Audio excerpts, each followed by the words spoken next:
Подаването на годишни статистически отчети в информационна система Бизнес статистика отнема месеци на счетоводните кантори, обслужващи много фирми. Използването на NSE асистент е решението, което може да ви спести рутинното преписване на числа в многото справки, които се попълват. Потърсете nseassistent.bg и създайте профил с вашия имейл адрес.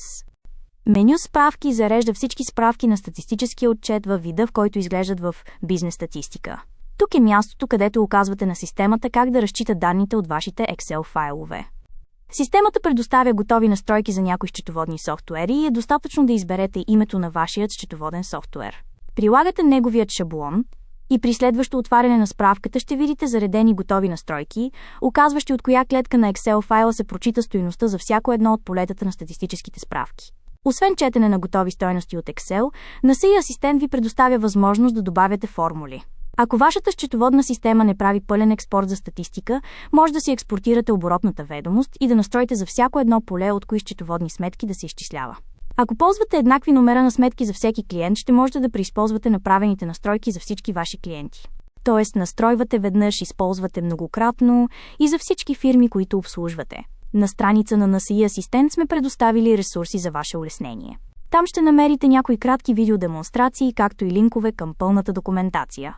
Разгледайте първи стъпки за бърз старт или пълното ръководство за работа с системата.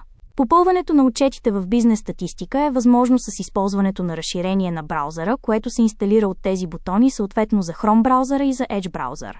Инсталирането е лесно и не изисква технически познания. След инсталирането добавката NSE асистент е налична в горния десен ъгъл на браузъра ви.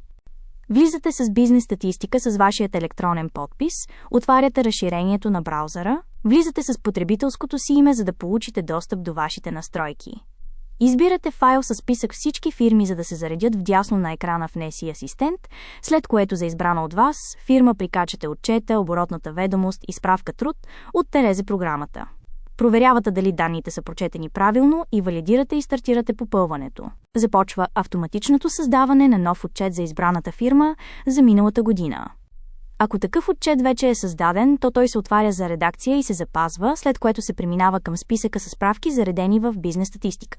NSE асистентът сам отваря справките една по една и попълва стойностите, прочетени от Excel файловете, съгласно зададените от вас конфигурации. Справките се попълват, запазват и затварят една по една. В случай на въведени недопустими стойности за полетата, които не позволяват запазването да стане успешно, справката остава отворена на екрана с попълнени данни, за да може вие ръчно да коригирате числото и да запазите справката. Докато работи NSE асистент, ви препоръчваме да не отваряте и затваряте прозорци на браузъра, за да може процеса по попълването да приключи успешно и да не губи фокус от справките, по които работи. Попълването може да се прекрати, ако затворите страниците, които разширението на браузъра отваря. След приключване на попълването за дадена фирма, си валидирате отчета, коригирате, ако има грешки, и подавате. Използването на NSE асистент не ви отменя от отговорност да проверявате и валидирате отчетите, а ви спестява времето за ръчно въвеждане на числа в десетките уеб форми с множество редове за всеки ваш клиент. В същото време NSE асистент не ви отнема контрола. Имате възможност да променяте и поправяте попълнените отчети преди да ги подадете. Можете да настроите и тествате системата спокойно за една от фирмите, тъй като при регистрация получавате безплатен лиценз за автоматизирано попълване, който е валиден до следващата година на датата на регистрация. Ако се интересувате и от други инструменти в полза на счетоводната дейност, може да се присъедините към Facebook групата Иновации в счетоводството.